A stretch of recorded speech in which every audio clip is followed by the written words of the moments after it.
Hello everyone. So we are at day 8 now. We're at day 8 and we are into day 2 of natural state. So no food, no water, we're nourishing from prana, we're nourishing from our stillness and our movement. We're nourishing self from the inside out, that complete ecosystem. And this video here is to once again answer some questions that came through and just to share what it's like on day 2 of a natural state of, or day 8 as we are, but day 2 in natural state. Well, it's quite interesting really, and I spoke of this yesterday because the more that I do things like this, and these videos really, you know, these, each to their own, you know, each to their own, you do you. You do you, I'm gonna do me, right? And the reason why I say that is because, you know, everyone will also do this type of process very differently. There are some who do extended dry fasts, and they do hard dry fasts. That means no water touches their body. And that's a little bit advanced for me. That's a bit advanced for me. I'm at the stage where I'm still helping my body remember that it can really bring in what it wants to, what it needs, if it needs anything. And so you'll see, because I'll post a reel later on showing some of the forms of nourishment that I'm replacing food and water with. And you know, one of them's a bath. I had a bath. It was delicious. It was amazing. And it's really funny because, you know, there are some out there who, you know, they're hardcore dry fasters, and they're really like intensely you know, in their path, as there is with everyone in any walk of life. And they'll say, well, you're not doing it properly. And it depends on our intention. This is why I say, you know, you do you. You do you. I'm gonna do me. And my intention, as you will have saw in the video from day 1, you know, I wanted to really regain full autonomy over my body. And that means managing the mind, because we're electrical beings before we are biochemical, right? And with all the ups and downs that everyone seems to have been experiencing, and myself included, I've had some really interesting emotions arise. I really wanted to address the core wound that I could feel ready to rebirth itself. And I needed the element of fire, or I wanted, I should say, the element of fire to give it that phoenix moment. And so for me, this particular practice, like what I'm doing this week, this is a mental exercise. This isn't about the body. The body knows what it's doing. The body can do whatever, right? The body is good. The body is good. The body can do whatever it wants to do. It knows if we let it. It's our mind that gets in the way. And I saw this in a few comments as well, which is really beautiful. Which is really beautiful because we're all kind of mirroring one another, learning from one another, opening ourselves up in appreciation for those that do share what they share and how we're drawn to it. Because whatever we're drawn to tends to be something that we'll want to do at some point down the line. And a lot of times the main thing that comes up is the can'ts, like what can I not do? I can't do this, or I need this, you know. Those two statements are really definite. They're really finite, you know. It leaves no space for expansion. It leaves no space for exploration. And it's those statements that the subconscious and conscious mind have attached onto, and in so doing has created a reality around us. I can't do it because I have a family. I can't do it because I'm this age. I can't do it because I need this, this, and this. I can't do it because I need to take this, or I need to eat this, or I need to drink this. We don't actually really need to do any of that. That's the whole point of this process. When we start to do any type of fast, what it teaches us is it teaches us that the confines of our mind are just waiting to be broken down so that we can expand our mind further. When we expand our mind further, once again, we get to tap into more resources. We get to draw in what we need. We get to align more with the natural flow, the natural state of being, versus that which we have subconsciously been programmed to, right? Because the thing is that when we're born here, when we arrive here, we are in this sea, this ocean of collective thought that passively moves around us, into us and through us, and we hold it as sacred, we hold it as true, without even realizing it. The usual beautiful beings that I normally do this practice with, because like I say, this is just me doing this on a whim. Normally when, if I've ever shared with you that, you know, I'm doing this, or this, it's usually because I'm in a pranic feast, which is an organized event with a beautiful group of people. And, you know, every time we do one of those, it's so fascinating, because there are men and women that are, you know, 60, 70, 80 who are breatharian. There's this one woman who's breatharian, apart from one day a month she'll go and have a cappuccino. I find that hilarious. You know, and, you know, women, men with families, especially women with families, with children, you know, can't do it because I've got children. Well, once again, you do you. If that's what your reality is, that's what your reality is. But also finite statements are never going to allow for change, right? So it's interesting because I see so many different beings in so many walks of life, just from those experiences alone, because there's always, you know, anywhere between 50 and 100 people usually doing those pranic events when I'm on those initiation weekends. And, you know, there are mums there, there are young people there, there are, you know, middle-aged people there, there are people that are in the 50s, 60s, 70s, 80s, like I say, and it's just, all these things are just, they're linear. Age, linear. Amount of people supporting or depending on you, linear, right? We get to create our reality by what we choose to observe in our mind and what we choose to curiously wonder and ponder upon and go, why is it I think that way? A huge part of, usually when we do these as retreats, a huge part of it, like each day, there's at least one workshop based in non-duality.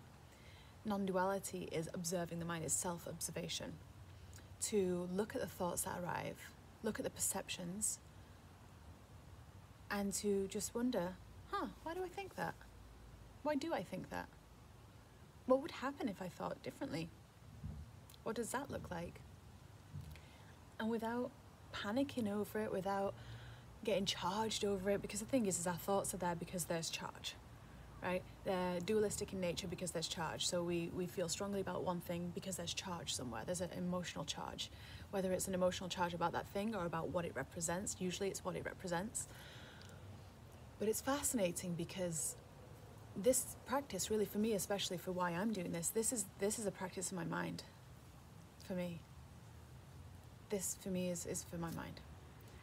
And I want to see what... Hello, Mr. Magpie. I love the magpies here, they're so cool. He's just watching. I wonder if he'll fly over. Sometimes they do. But where was I going with that? Yeah, when I feel like there is something ready to shift within me, and this is the thing, is that we're all always going to be expanding, shifting our perspective, growing into ourselves. Always. We're always doing that. Can't escape it. We're always doing it. We never get it done. Not in any lifetime. We never get it done because it's all a bigger thing. It's bigger than the one lifetime. So you can't get it done, right? There's no specific thing that you have to accomplish in this lifetime. You're going to do it anyway, just by living your life. And what a beautiful outlook that could be, you know? And there's the crows. Look. First arrive the magpies, then arrive the crows. They'll start cawing at each other next. But yeah, it's really interesting. What I tend to make sure that I do is when I'm doing this, so on a practical level, if you're doing like a dry fast, the challenging bit is if you're doing a soft dry fast. So I'm doing soft dry fasting, which means that I'm still showering, bathing, you know, I'm still brushing my teeth, because your teeth do get a little bit like, because you're releasing toxins, you're still releasing toxins, because you're still fasting. So your body is releasing even more stuff, especially if you're moving and even sweating. So you saw yesterday that I was it the day before, whenever it was, that I went to my kickboxing class, and tomorrow I'm going to go to my kung fu class, and oh my God, I sweat a lot in those. So we're releasing toxins all the time, and so for me, I do like to brush my teeth in this process. The longer that you do it though, and I'm not there yet, I'm still really quite new to this in many ways, and this is what I say, I'm only really sharing my experience. I'm not telling you what to do. I'm sharing my experience and my perspective, and if it resonates, great. If it doesn't, leave it, move on. But there are certain things that you have to do. Otherwise you will feel dizzy, you will feel nauseous, you are going to feel tired or weary or lightheaded if you're not doing the practices that you need to do. If you're not doing the breath work, conscious breathing, and that's not in the chest, that is reverse breathing down into the stomach is doing the expansion, not the shoulders. We don't breathe up here. If you're doing that, you want to breathe down here, which is where we're meant to breathe, down in our stomach. It creates the space for the organs, it creates space for the spine, it creates space and movement of energy, and this is where our energy center is down here, really. So most of the time we're sending our energy up to our head, right? That's what we're doing. We're sat down all day, or we're in an office, or we're at home, and we're sat down all day. Even now I'm sat down, and and we're speaking, this energy is coming up to my head, but we need to bring it down, right? Because that's your energy center is down here. If you're going to be up here, your energy's used to flowing this way. It's going to make you lightheaded. So you do need to do the conscious breath work. You do need to do the conscious movement, working with chi, working with life force, working with your energy field. And if you want to move your body even more, then move your body even more, because the more it moves, the more it generates. It generates energy itself. We've spoke about this before. For me, one of the challenging bits is if I am brushing my teeth, for example, and so I already shared the other day, I have an ionic toothbrush, which is great, because that means you don't need a lot of water, you don't need to use toothpaste, it works better than that, it just pulls everything off your teeth that shouldn't be there, which is great. But if I have a little bit too much water going into my mouth, and that could literally just be swilling your mouth out, then a few minutes later my body goes, oh, I didn't like that, because the stomach kind of contracts a little bit, because it's getting prepared, thinking that you're going to drink something or thinking that you're going to eat something. So I'm always quite conscious of how I'm doing simple things like that. But this, it really is, it's a shift in lifestyle, it's a shift in perspective, it's returning to natural state. And it's so funny and ironic to me, because we're all asking for this. We're all asking for more flow and more love and more abundance and more joy and more ease and more grace and more compassion and more, all these things. Yet at the same time, we don't offer them to ourselves nearly enough. And that's not just in words, it's in the embodiment, right? So it is a bit of a shift, because there are many of us out there who just think there isn't enough time in the day. There isn't enough time to do all of this. Well, there is. There's absolutely enough time to do all of this. But it's kind of like catch-22. You're between a rock and a hard place, because the life that we normally lead is so hectic and so full that the moments that you do need to rest, we end up in this kind of, the nervous system gets overwhelmed, right? And we end up either, if we're not in the fight or flight mode, then we're in the fawning or freezing mode. So that's, scrolling through a social media or watching videos and things like that, which is great for a certain amount of time, but how much time gets spent there? When we're actually kind of, we end up vegging out, don't we? We veg out rather than consciously being still. And it's just, it's fascinating, because that actually takes time away, right? The fuller we are and the more frazzled our nervous system is just by our daily routine, we need to give ourselves a retreat for the body, for the mind, for the energy. We do. We need a retreat. And this particular practice, especially with the natural state, the dry fast, this particular practice, you need to have started simple things before you get to this bit. So you need to have started a routine that you're consistent in. where you meditate. It doesn't have to be for long. You just have to get the practice nailed in. You know, where you meditate, where you practice self-observation or non-duality. Because that's going to help when triggers and challenges and contrasts arise, especially with loved ones and friends and family, which is happening a lot right now for the world. But practicing those things, practicing just gentle movement, starting your day with a bit of movement, moving the energy, starting the day that way. Once again, it doesn't have to be a big thing, but if we can find time to scroll on, to pick up our phone, if we can find time to, you know, make food and dinner and stuff like that, then we can find time to do this as well.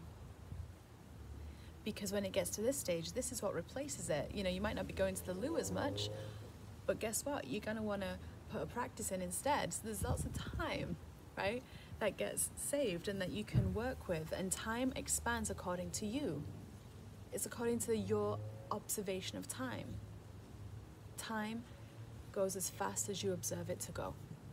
And if the nervous system is frazzled because you're trying to do so many things, and granted, I know that in this world, especially with family right now and young children, that's something that, you know,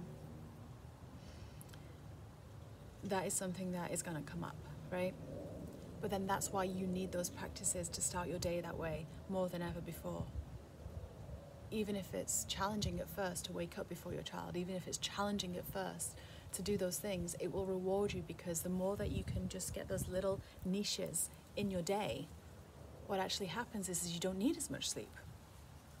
You only need the sleep. We only need our body to go unconscious, really, because we're not taking that time in the day to do so. Right? We're not giving the body what it needs in the day. That's not to say don't get whatever it is. It's just to say start to curiously ponder. Curiously ponder all those things that we are led to believe. Do we really need water? Do we really need 8 hours of sleep? Well, majority of people will do, because their nervous systems are frazzled. Everyone's is. No one's exempt from that. The lifestyles that we live are set to burn us out. So don't let it. Don't let it. Be really aware of what you're letting into your field. And that for me is where it kind of started, was that Saturday or Friday, whenever it was, last week. That's when it started for me, was when I was saying, I just need to let my body release everything that's in there. It's so nice. I am going to say this. It is so amazing, because the eclipse is right now, right this second as I'm recording this. It is so amazing to be able to move through this portal, this powerful, poignant time, with a physically clear temple, with my body being physically empty. That feels amazing. I cannot even express how beautiful that feels. I really can't. It's ineffable, you know. And the refeeding process is going to be really interesting. I wonder how that'll be, because I'm doing a shorter dry fast than I usually do. When I do the longer ones, the 4-day ones, that's quite a challenge to refeed, because you have to kind of do the reverse process. So you have to kind of go into like a little bit of coconut water, a little bit of water, or a little bit of carrot juice, and then slowly start to introduce like other juices or you know, things like that. So it's going to be really interesting to see how my body responds, because this dry fast is much shorter than the other ones that I've done. So where am I at right now? I'm in day 2, going into day 3. By 10 o'clock tonight, it'll be day 3, right? For me. And then, yeah. And just we'll see on Sunday when I break that dry fast.